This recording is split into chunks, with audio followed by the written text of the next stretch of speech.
So, hello to the Yes You Can group. It is so exciting for me to see new members joining all the time. The more people that can hear the messages, the better. My whole hope with putting these little videos on every day was to give you something to think about and hopefully grow from every day. So I thought today I would share with you a real light bulb moment that I had last week. I was driving to Weyburn for work, which I very often am, and I was listening to an audiobook.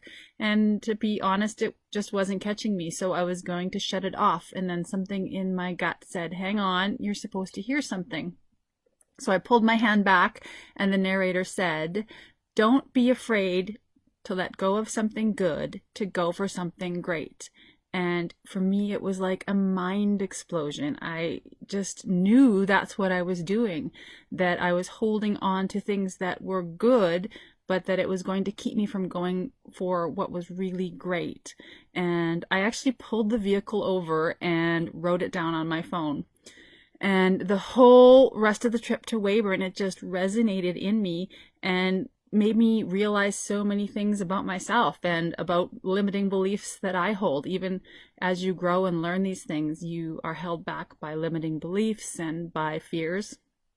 And so I decided to share it with some colleagues at work that I'd had this experience. And I had a teleconference that morning with several colleagues, and I said, hey, I just had this experience.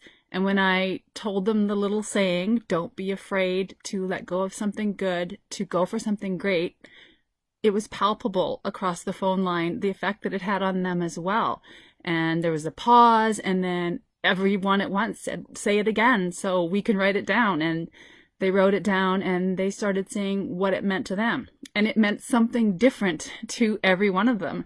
So whether they were not applying for the promotion because the job they had was safe, or they were staying in an unhealthy friend group because reaching out to new people is frightening, or they weren't doing the diet and exercise plan because they had gotten into their evening routine of wine and TV, whatever it was meaningful for so many of them. So today I am going to ask you guys to think about that. What might you be holding on to that's good enough, but what might be keeping you from getting something great? And as always, reach out if you have questions or you need some help. If not to me, then to someone. And be kind to yourselves. I will talk to you soon. Bye.